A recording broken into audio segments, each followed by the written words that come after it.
নমস্কার বন্ধুরা, হ্যাপি লাইফের একটি ব্লগে আপনাদের সকলকে স্বাগতম জানিয়ে আমি আমার আজকের ব্লগটা শুরু করছি।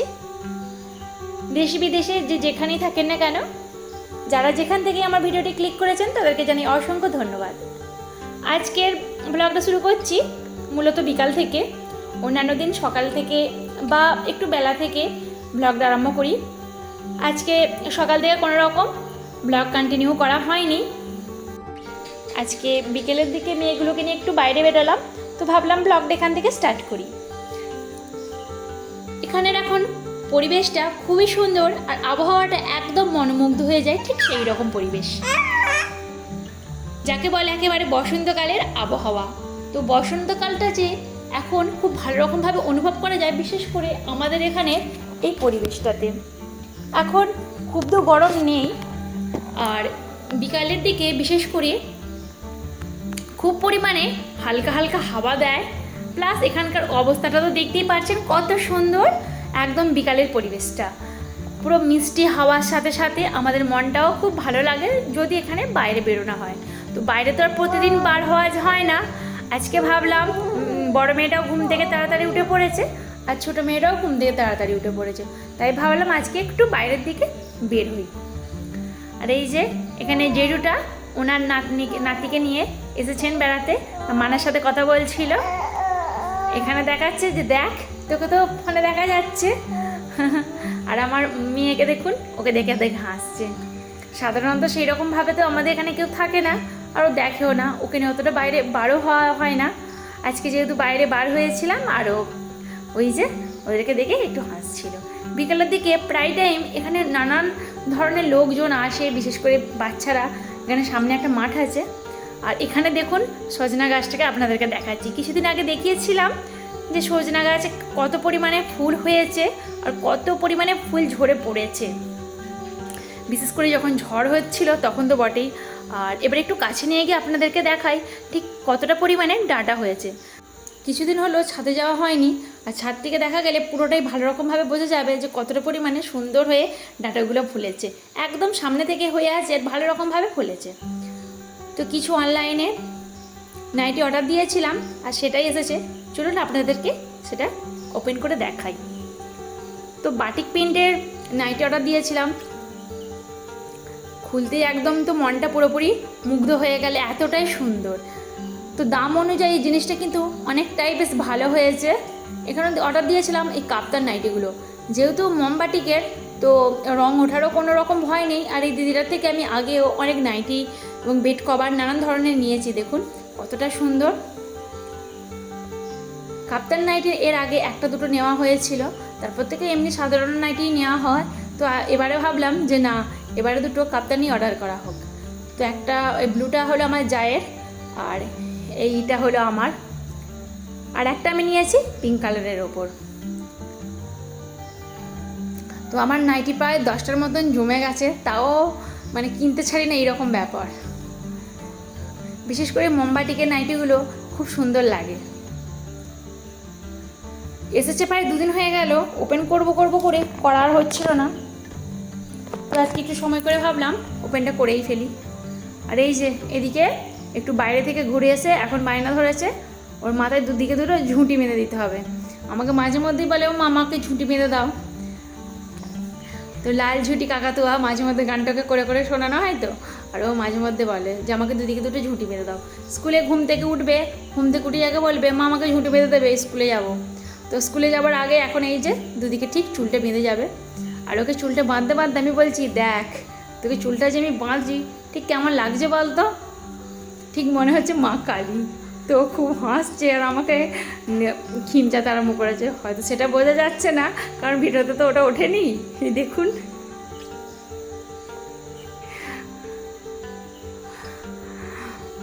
এখন বড় মেয়েটা ভালো রকমই বড় হয়েছে, ওর চেঞ্জটাও খুব আগের থেকে এখন অনেকটাই হয়ে গেছে।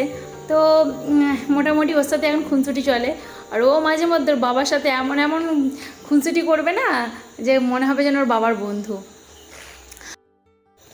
আগে কিন্তু চুল বাঁধার প্রবণতাটা ওর মধ্যে অতটা ছিল না, এখন ইদানিং হয়েছে সমস্ত বন্ধু চুল বেঁধে যায় স্কুলে, আর ও ঠিক তাই করে, চুল বেঁধে দাও করে। আর চুলগুলো বেশ এখন বড় হয়েছে, তাই ভাবলাম একটু বেঁধেই দিই। মেয়ে হলে কিন্তু একদিকে খুব মনের মতন করে সাজানো যায়। তো আমাকে তো ভগবান দুটো কন্যা সন্তান দিয়েছে, কিন্তু আমি সাজগোজের দিক থেকে একদমই সেইভাবে পারফেক্ট নয়। তো আমি সাজগোজ যে সেইভাবে করি না, আর করার প্রতি আমার সেরকম কোনো রকম আগ্রহ নেই। নিশ্চয়ই সেটা আমার সাজ পোশাক দেখেই বুঝতে পারে।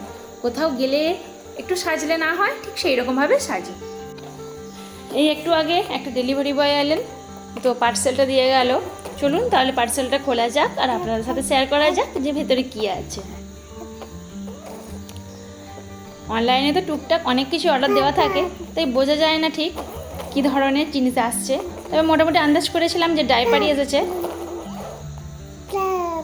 যখন ভয়েস দিচ্ছি অবশ্যই শুনতে পাচ্ছেন যে মেয়েটা কেমন আধো আধো গলায় বাব্বা বাব্বা করছে। তো এখন প্রায় টাইম বাব্বা, দাদা, কাকা এরকম ঠিক বলে। আর ডাইপারটা অর্ডার দিয়েছিলাম এই দুটো, বেশ ভালো। কিন্তু এখানে আগের যে দুধটা নেওয়া হয়েছিল তো সেটা এখন শেষ হয়ে গেছে। এটা দ্বিতীয় নম্বরেই ডেক্সোলেক দুধটা চলছে, মানে দ্বিতীয় প্যাকেট। তো ডক্টরই আমাকে সাজেস্ট করেছিলেন এই ডেক্সোলেক দুধটার বিষয়ে। তো আমাকে অনেকেই জিজ্ঞাসা করেছিলেন কমেন্টে যে এই দুধটা কেন এতটা ভালো ভালো বলছেন। তো আমি বারবার বলেছি যে ডক্টর এই দুধটা আমাকে প্রেসক্রাইব করেছে। তো কেন করেছে সেটাও আমি আগের ভিডিওতে বলেছি, হয়তো অনেকে স্কিপ করে গেছেন, তারপর হয়তো কমেন্ট করেছেন। তো অনুরোধ রইল পুরোটা শোনার। তো আমি বলেই দিয়েছি কেন এই দুধটা এতটাই ভালো এবং ডক্টর কেন আমাকে এটা প্রেসক্রাইব করেছিলেন। তো প্রথমে তো আমাদের বাচ্চারা আমাদের বেস্ট ফিডিংই করে থাকে। তারপর যখন আমাদের মনে হয় বা ওদের চাহিদা হয় যে এবারে একটা বাইরের খাবার অবশ্যই খাওয়াতে হবে, তো সেক্ষেত্রে আমরা যখন ডক্টরকে জিজ্ঞাসা করেছিলাম তো ডক্টর আমাদেরকে এই ডেক্সোলেক দুধটাই দিয়েছিলেন। তো উনি যেটা বলেছিলেন যে দুধটা মোটামুটি অন্যান্য যে দুধ আছে তো সেই দুধের থেকে হজম শক্তিটা বেশ ভালো, প্লাস অনেকের যে প্রথম দুধ বা কোনো প্যাকেট জাতীয় দ্রব্য খেলেই হয় পটি একটু কষা হয় আর না হলে পটি বারবার হয়, এই ধরনের অসুবিধাগুলো কিন্তু এই ডেক্সোলেক দুধটাতে অনেকটা পরিমাণে ঝুঁকি কম থাকে আর কি। তো সেই অনুযায়ী আমরা এই দুধটাই খাওয়াচ্ছি। একটা প্যাকেট শেষ হয়ে এটাই দ্বিতীয় নম্বর প্যাকেট। তো একটা প্যাকেট খাওয়ালাম, এখনও পর্যন্ত সেই রকম কোনো রকমই অসুবিধা হয়নি।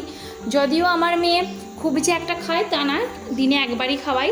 আর তারপর তো বেস্ট ফিডিং চলে, প্লাস যেমন ঘরের খাবার ভেজিটেবলস এবং নানান রকম শাকসবজির সাথে সাথে খাওয়াই, যেমন ভাত, এই সমস্ত কিছু। তো হোমমেড যে আমাকে রেসিপিটা উনি বলেছেন ডক্টর, তো এবার ভাবছি যে ওটা তৈরি করব। তো কিছুদিনের মধ্যেই তৈরি করব আর আপনাদের সাথে সেই রেসিপিটাও শেয়ার করব। তো আমি তো আমার বেবিকে ঠিক কীভাবে যত্ন করি সমস্তটাই আপনাদেরকে দেখাই। এখানে আর একটা কথা, আপনারা যদি দুধটা এরকম প্যাকেট সদ্য রাখতে চান তো সেটা খুব ভালো হয়, কারণ প্যাকেট সমেত যদি রাখেন তাহলে কিন্তু এটা কোনো রকম হাওয়া পাস হবে না। কিন্তু আমার কাছে ঠিক সেই ধরনের জায়গা নেই, তাই আর কি রাখতে পারলাম না, এইরকম ডিবেতেই রাখতে হচ্ছে আর কি। তো এটা মম কেয়ারের ডিবেটা তো আগের একটা শেষ হয়ে গিয়েছিলো, তো সেই জন্য আমি এতেই এখন রাখছি। তো ইচ্ছা আছে একটা এই ডিপে একটু বড় সাইজে কিনবো, যাতে প্যাকেট সমেত দুধটা রাখতে পারি। এবারে রাতের ওর খাবারটা দিয়ে দিই, কারণ অনেকটা রাত হয়ে গেছে, এখন বেজে গেছে প্রায় 9টার মতন। ওকে সাধারণত 8:30টার মধ্যে খাবারটা দিয়ে থাকি।